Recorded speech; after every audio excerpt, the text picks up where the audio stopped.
dijelaskan posisi dan tingkat manajemen Pak Hamid di sini? Oke, sebelumnya perkenalkan ya, nama saya Muhammad Hamidi dari PT Abdi Container Line Logistik. Saya sekarang itu menempati di posisi asisten manajer. Di tingkatan di perusahaan kami itu ada, yang pertama itu ada direktur, kemudian manajer, kemudian yang ketiga yaitu asisten manajer, yaitu saya sendiri yang berada di asisten manajer itu. Berapa lama Pak Hamid menempati posisi di sekarang ini dan sejak kali pertama masuk dalam perusahaan ini? Oke, saya bergabung di perusahaan Abdi Container ini kurang lebih di 3 tahunan. Yang pertama itu saya menempati di posisi logistik. Kemudian setelah kurang lebih 1,5 tahun saya naik jabatan jadi asisten manajer. Pak Hamid saat ini mengenal istilah fintech? Kurang lebih saya begitu paham masalah fintech. Setahu saya fintech itu finansial teknologi atau teknologi yang finansial yang kayak secara online, misal kayak transfer atau menerima uang secara online, bukan yang tunai gitu. Mungkin itu. Apakah fintech fintech digunakan dalam kegiatan operasional perusahaan ini? Ya, kalau fintech secara umum kita menggunakannya setiap hari. Pak Hamid kan jawab ya, tahu tadi mengenai fintech. Nah, mengenal fintech ini, jenis dan macam fintech yang mana yang digunakan di perusahaan Bapak yang saat ini tempati? Kalau jenis fintech lebih tepatnya di digital banking ya.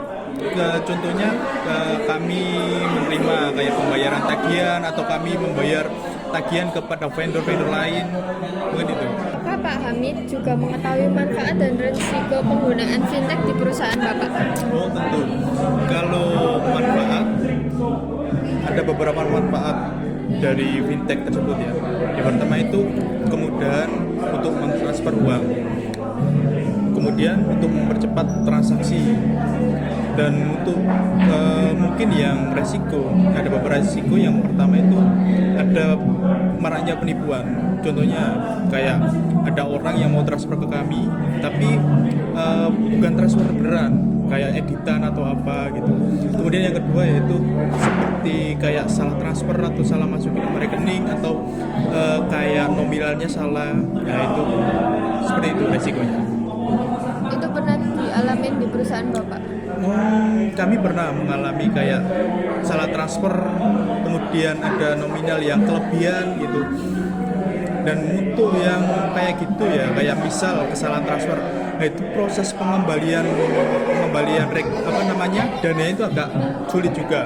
Mungkin itu masuk juga ke resiko dari fintech, kan harus menyertakan surat, harus ditransfer kemana gitu. Seperti itu. Apakah Pak Hamid pernah mengikuti pelatihan atau penjelasan tentang fintech? Kalau pelatihan sih belum pernah ya. Kalau saya tahu fintech itu lebih ke internet atau artikel gitu. Kalau sorry, saya ulang. Apakah Pak Hamid mengetahui atau mengenal crowdfunding? Untuk crowdfunding sih saya tahu sedikit ya. Crowdfunding itu suatu kegiatan yang mengumpulkan beberapa dana untuk mendanai sebuah proyek atau sebuah kegiatan.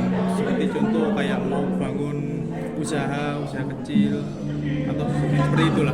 Hamid kan jawabannya iya, tahu crowdfunding, jenis dan macam yang digunakan di perusahaan Pak Hamid ini? Kalau crowdfunding setahu saya ada 4 ya. Yang pertama itu ada reward, yang kedua donasi, kemudian equity, kemudian ada lending.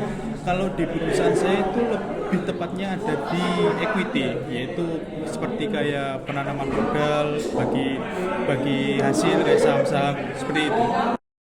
Apakah Pak Hamid mengetahui bahwa crowdfunding bisa menyejahterakan negara? Ya, ada beberapa alasan ya di mana crowdfunding itu bisa mensejahterakan negara. Yang saya tahu kurang lebih ada 3. Yang pertama ada bisa memperluas akses pendanaan bagi UMKM atau yang lagi startup atau seperti kayak membangun usaha. Kemudian yang kedua seperti mendorong partisipasi masyarakat dalam menanam modal atau investasi sehingga meningkatkan inklusi keuangan negara. Kemudian yang ketiga yaitu mempercepat inovasi atau pengembangan sehingga dapat menciptakan banyak lapangan kerja untuk orang-orang yang lagi cari kerja, sehingga pengangguran di Indonesia itu agak rendah dikit. Baik, terima kasih Pak Hamid atas waktunya buat wawancara.